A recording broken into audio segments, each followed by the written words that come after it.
I am believing you have submitted all the necessary documents. আমি বিশ্বাস করছি যে তুমি সমস্ত ডকুমেন্টসগুলো তুমি সাবমিট করেছো বা জমা করেছো। দেখো এখানে আমার যে ভুলটা আছে সেটা দেখার আগে আমরা একটা জিনিস বুঝে নেই। ভার্বকে প্রচুর রকম দিক দিয়ে ভাগ করা যায়। তার মধ্যে একটা ভাগ হচ্ছে স্টেট ভার্ব এবং আরেকটা হচ্ছে ইভেন্ট ভার্ব।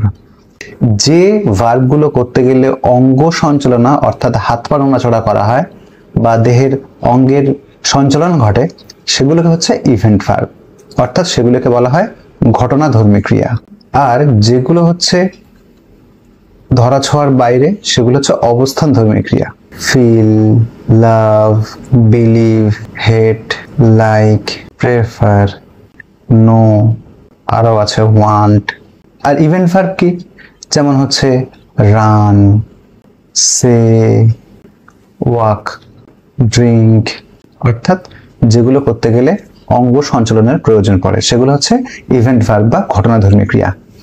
তো এইবারে একটা নিয়ম রয়েছে, যেগুলো স্টেট ভার্ব হয়, অর্থাৎ আমি এখানে যেগুলো লিখেছি নো, ওয়ান্ট, ফিল, লাভ, বিলিভ, হেট, লাইক, প্রেফার ইত্যাদি যেগুলো এখানে আছে, এইগুলো কখনো কন্টিনিউয়াস টেন্সে ব্যবহৃত হতে পারে না। কন্টিনিউয়াস টেন্স মানে কি? যেমন এম, ইজ, আর, অথবা ওয়াজ, ওয়্যার, অথবা শ্যাল বি, উইল বি, এদের পরে ভার্বের প্রেজেন্ট ফর্মের সঙ্গে আইএনজি ফর্ম। তো এটাই তো কন্টিনিউয়াস টেন্সের নিয়ম। কিন্তু স্টেট ভার্বের সঙ্গে কখনো এই যে প্যাটার্নটা আমি লিখেছি এটা হতে পারে না। এইগুলো কার সঙ্গে ঘটবে? এইগুলো ইভেন্ট ভার্বের ক্ষেত্রে লেখা যায়। দেখো বিলিভিং যেটা এখানে লেখা রয়েছে অর্থাৎ বিলিভ, এই ভার্বটা কিন্তু একটা স্টেট ভার্ব। আর নিয়ম কি বলছে? স্টেট ভার্বের সঙ্গে কিন্তু কখনোই কন্টিনিউয়াস ফর্ম করা যায় না, অর্থাৎ am, is, are, was, were, shall be, will be plus ভার্বের সঙ্গে আইএনজি এটা লেখা যাবে না। তাহলে আই এম বিলিভিং যেটা এখানে লেখা রয়েছে এটা কিন্তু এইভাবে লেখা যাবে না। তাহলে এখানে কি লিখতে হবে?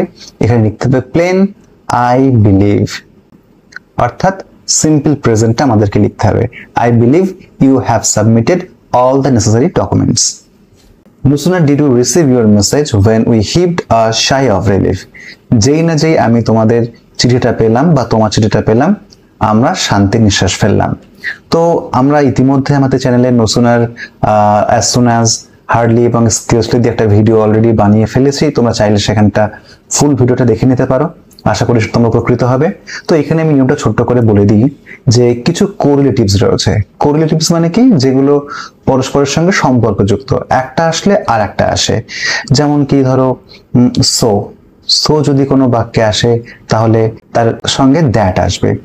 যেমন ধরো হার্ডলি বা স্কেয়ারসলি, এগুলোর সঙ্গে সবসময় when বসে। কিন্তু যখন নো সুনার হবে, সে নো সুনার ডিড দিয়ে হোক বা নো সুনার হ্যাড দিয়ে হোক, নো সুনারের পরে কোরিলেটিভ হিসাবে কিন্তু when বসে না, দেন আসে। তাহলে আমরা এখানে কি দিয়ে কোশ্চেন পেয়েছি? দেখো নো সুনার দিয়ে কোশ্চেন পেয়েছি। নো সুনার ডিড রয়েছে, এর পরের অংশে কি রয়েছে? রিসিভ রয়েছে। আমরা জানি ডিড যেখানে থাকে সেখানে ভার্বের প্রেজেন্ট ফর্ম অর্থাৎ V1 ফর্ম ব্যবহৃত হয়। তো রিসিভ ঠিকই রয়েছে, V1 ফর্ম বা প্রেজেন্ট ফর্ম লেখা রয়েছে। কিন্তু দেখো আমরা এইখানে আমরা বলেছি যে কোরিলেটিভ হিসেবে নো সুনারের সঙ্গে দেন আসে, কিন্তু এইখানে আমরা কি পেয়েছি? এখানে আমরা when পেয়েছি, অর্থাৎ এখানটাতেই ভুল। নো সুনারের সঙ্গে when কখনো আসে না, তাহলে এটা when হবে না, এটা হবে কিন্তু দেন। তাহলে আমরা দেখলাম আমাদের ভুল রয়েছে অপশন নাম্বার ডি তে, এটা when না, এটা হবে দেন। দেখো তারপরে বলছে modern man is completely engrossed in the mad pursuit of material pleasure and luxuries. আধুনিক মানুষ সম্পূর্ণভাবে বস্তুগত আনন্দ এবং বিলাসিতায় নিমগ্ন বা নিবিষ্ট। তো এখানে যে জিনিসটা রয়েছে খুবই সহজ। তাকে এখানে বলছে মডার্ন ম্যান ইজ কমপ্লিটলি এনগ্রস। তাহলে ইজটা কি ভার্ব? ইজটা হচ্ছে একটা বি ভার্ব, আর এরপরে ভার্বের কোন ফর্ম বসেছে? V1 ফর্ম বসেছে, এনগ্রস। কিন্তু আমরা জানি যে am, is, are, was, were, shall be, will be অর্থাৎ যেগুলো বি ভার্ব, এদের পরে কিন্তু কখনোই বি ভার্ব প্লাস V1 এই প্যাটার্ন কোনোদিন বসতে পারে না। তাহলে সঠিক প্যাটার্নটা কি?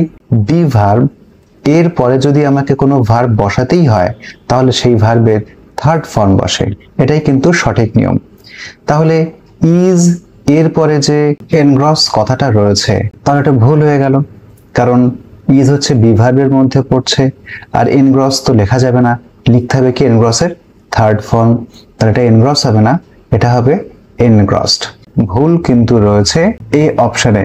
দেখো তারপরে বলছে my brother who live in Delhi has written me a letter. দেখো এই কমপ্লেক্স সেন্টেন্সে যেটা রয়েছে হু লিভস ইন দিল্লি, তাহলে এটা একটা পার্ট বা ক্লজ, আর my brother has written me a letter এটা একটা ক্লজ। তাহলে হু লিভ ইন দিল্লি অর্থাৎ যে ক্লজটার লিঙ্কার দিয়ে শুরু হয়, লিঙ্কার মানে কারা, যেগুলো যোগ করে, যেমন WH ওয়ার্ডের মধ্যে ধরো হু, when, which, what, that, how ইত্যাদি যেগুলো রয়েছে সমস্ত WH ওয়ার্ড এগুলো লিঙ্কার। শুধু এইগুলোই যে লিঙ্কার তা নয়, এছাড়াও আরো লিঙ্কার রয়েছে। তো দেখো এইখানে আমরা এই WH ওয়ার্ডগুলোর মধ্যে কোনটা পেয়েছি, দেখো এখানে আমরা পেয়েছি হুটা পেয়েছি।